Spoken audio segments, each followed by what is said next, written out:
Getting an organ transplant was the worst decision of my life. I wish I just died. Warning, self-harm. I hung up the phone as I stared into my wife's eyes with the biggest smile I had ever had. Well, what did they say, John? My wife inquired. I was still in shock. Joy. No, relief, took over my body. They found a match, I stuttered. My wife, Sarah, leapt forward, clutching her arms around my neck. I gently reached up and rubbed her back. It was over. I had found a match. After 6 months of slowly dying, hoping and praying to find a matching kidney, I finally found one. I haven't felt this happy since our marriage. That phone call was one of the greatest moments of my life. Well, that's what I thought. Little did I know, the gates of hell had just opened, and my life would never be the same. I'm sure you're all expecting a story of how the kidney transplant failed, or maybe some horror story of how I was awake during the surgery. God, I wish that was the case. It would have been so much easier, so much quicker, so much less painful. Shit, even a failed transplant would have been better. I probably would have only lasted a few more months. Death would have been relieving in comparison. What I got instead was nightmares. Actual, literal nightmares. They began shortly after I left the hospital and started simple enough. I would see flashes in my dreams. A woman screaming in the corner as she held her baby. A blood-soaked floor. A man laughing psychotically. The sound of knives sharpening, and, briefly, the glimpse of a man strapped to a chair with black tape over his mouth, eyes bulging in horror as he witnessed a violent murder. There was little meaning to them, and there was no cohesion to the dreams. It was just glimpses.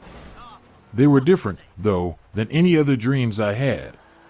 They were short flashes like that of a slideshow, but they were incredibly vivid. I could describe in detail what the woman looked like and what she wore. I could hear her voice shrieking in terror.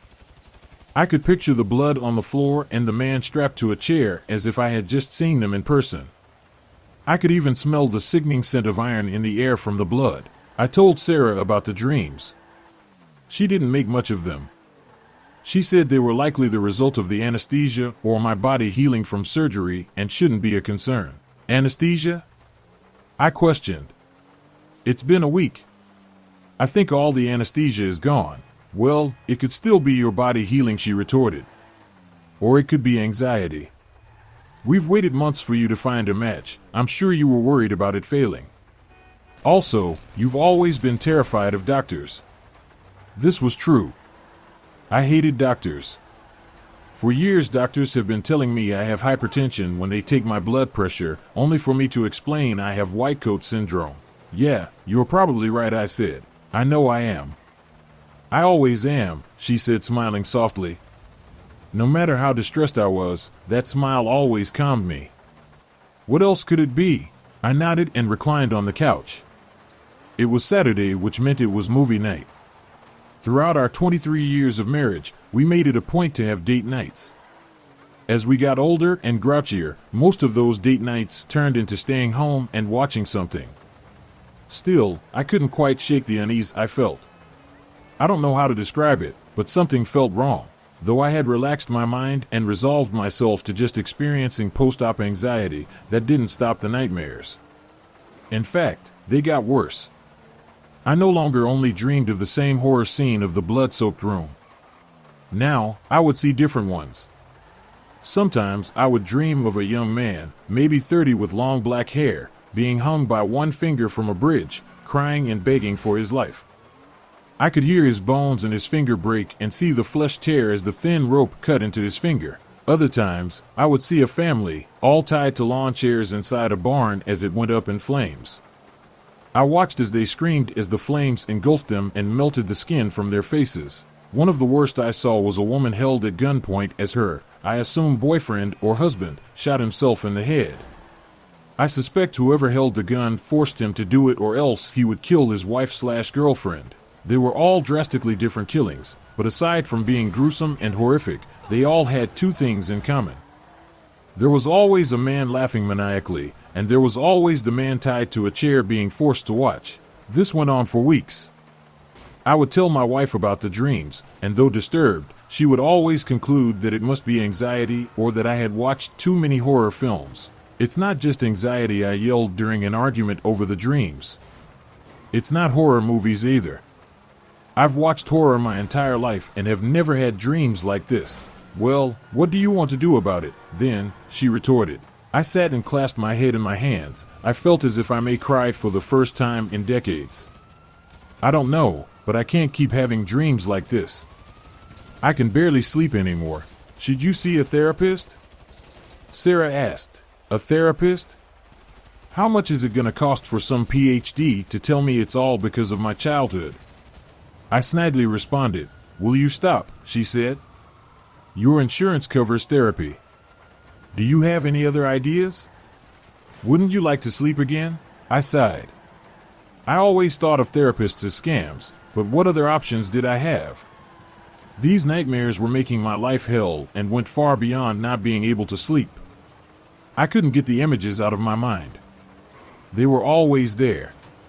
Having constant, vivid images of the most gruesome murders possible really messed with one's psyche. Fine. I'll look for one tomorrow. It didn't take long for me to find a psychiatrist. As it happens, America is experiencing something of a mental health epidemic. Psychiatrists were plentiful and abundant. I found one covered by my insurance with good reviews. A slender lady who looked to be somewhere in her mid-30s.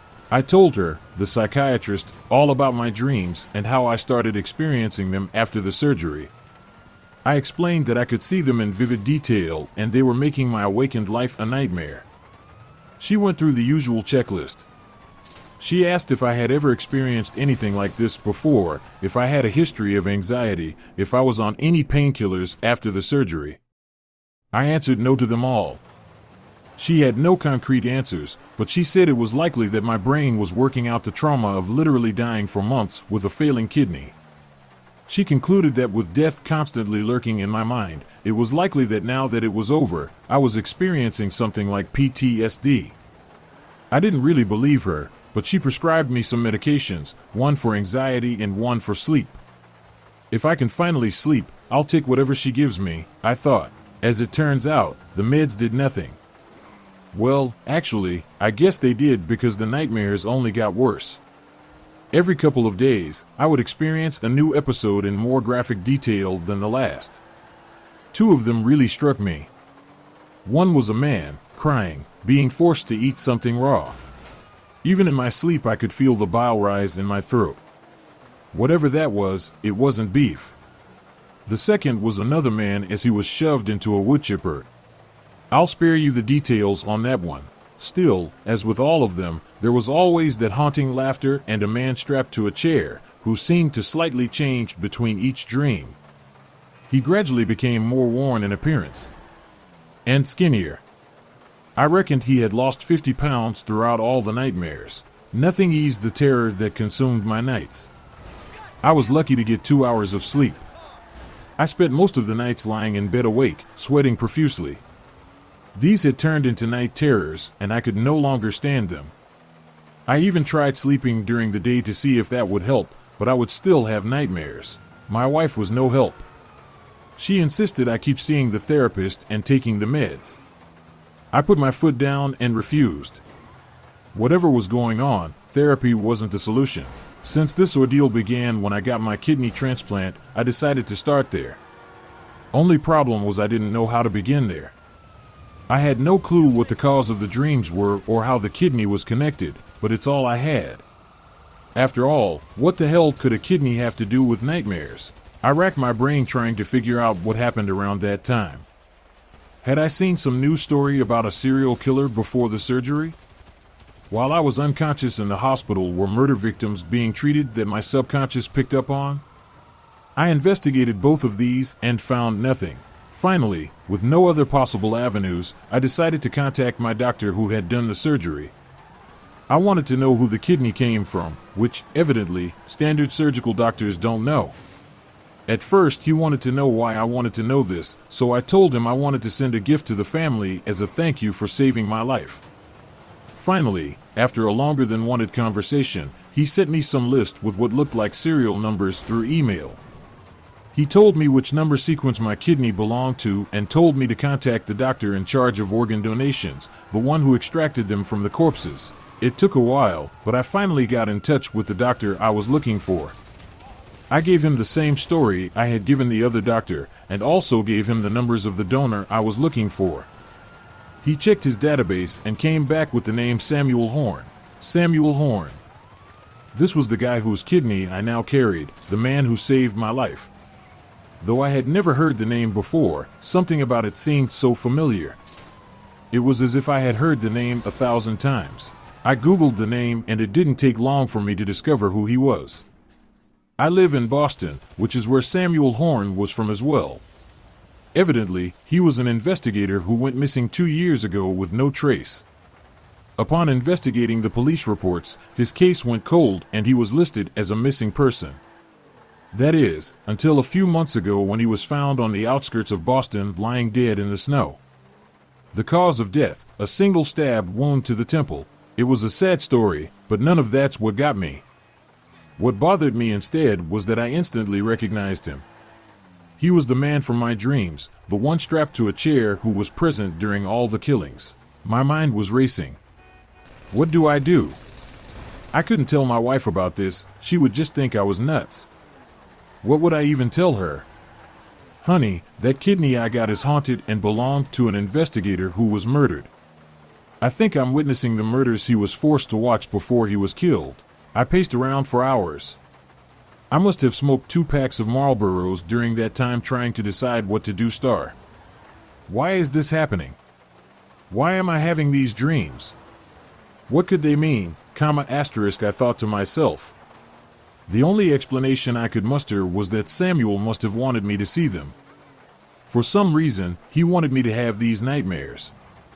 My guess is he was investigating a serial killer and he wanted me to finish it, to turn this person in as he was unable. How I, a 49-year-old electrician, would do this, I don't know. Maybe, eventually, I would see the laughing man in the nightmares. Then I would at least know what he looked like to tell the police. Until then, I would just have to endure them. It's not as if I had a choice in the matter anyway. Weeks passed with no relief. Every night I would dream of some horrible murder, each more vivid than the last. I was never able to see the laughing man, though. He always stayed somewhere out of my limited view. That is, until one night, exactly 9 months after my surgery, I saw him. And I was not prepared for it. It happened abruptly. I was having a nightmare of a man being lit on fire when, suddenly, the laughing man popped into my view, clear as day. I was only able to see the man for a few moments before I jumped awake with my heart pounding. As I felt the drumming in my chest, I thought I might have a heart attack.